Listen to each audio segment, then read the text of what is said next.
Coming to Your Door by Chris Maitland. Point Clare, 2250. Narrated by David Tredinnick.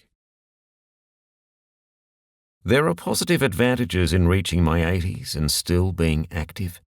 At least one game of bowls a week.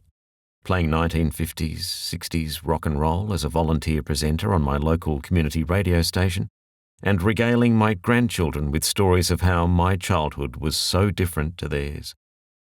To live through so many changes and see this world become a better place than the one I was born into, in the midst of the Second World War. In their home, I watch my grandchildren go to their modern, large, two-door refrigerator, complete with a chilled water dispenser in the door, and tell them how it was for my parents and I in the post-war late 40s.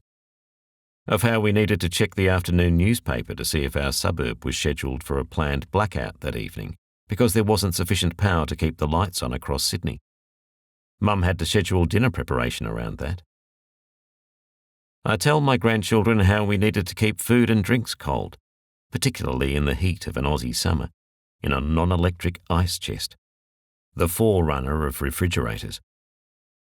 A couple of days a week, the Iceman did indeed cometh, with apologies to Eugene O'Neill, carrying a large block of ice within a pair of large metal tongs through our home into the kitchen, where he deposited the ice into the top of the chest. The big slab of ice would slowly melt down over the coming days before another block was needed to keep our family's food and drinks safely cold. The Iceman was just one of so many deliveries supplied by traders who came by our suburban home, some still using a horse and cart in the suburbs of Sydney around 1950. The milkman was a must, and before milk came in glass bottles, the milker would bring it to our door in massive metal or steel cans, from which he would pour the amount we required into a small tin, jug or similar receptacle that we would leave out overnight, along with the coins to pay. Australians hadn't yet developed an appetite for chicken, and rabbits were the chicken of the late 40s, early 50s. Another item delivered door to door by hawkers. Clothes props, too, came in the back of a horse-drawn cart. The props were essential to keep the long wire clotheslines from drooping and having the wet washing dragging on the ground in those pre-rotary clothes hoist days. Another food staple delivered was fresh bread, long before anyone thought of selling it already sliced. The baker would park in a central spot, load his basket up with whole loaves, usually white bread. For small families who couldn't use a whole loaf, the baker would break a loaf apart into two halves, the separation spot indicated by a crease or indentation at the halfway point.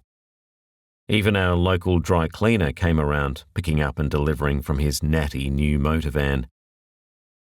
Ours had a Morris J-type, built between 1949 and 1957.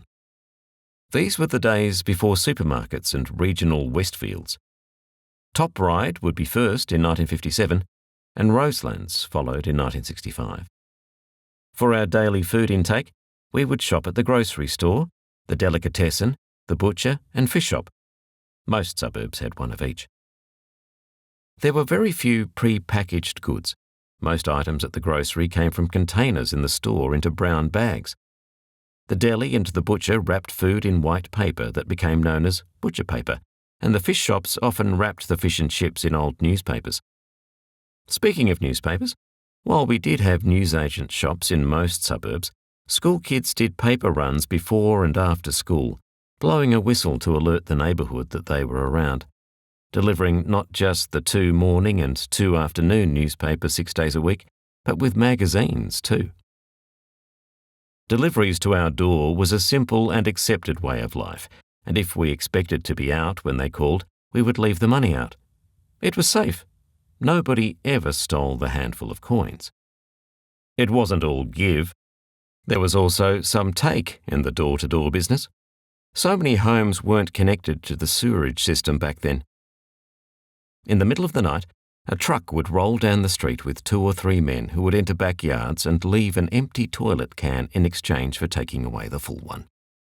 Rolling out sewerage was a slow process, and even still, in the 1970s, the system had only progressed to having large concrete septic tanks in front yards, usually attractively covered by a flower garden. The open trucks had been replaced by a tanker to pump out the septic contents. With tanks in the ground, the tanker came around less frequently.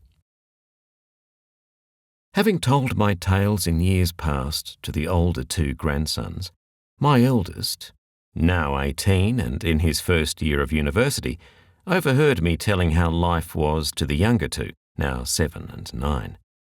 "Papa," he said, "I agree you experienced a very different way of life to what we have now, but there's one aspect of life as you knew it that is back again." He went on to point out to me that the ages known as generations Y and Z have embraced home deliveries nearly as intensely as my post-war lot.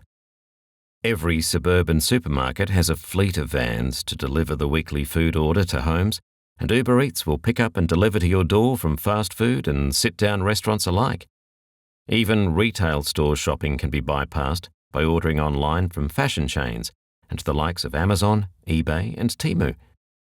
Personally, I still like to sit down in a store and try on a pair of shoes before I buy.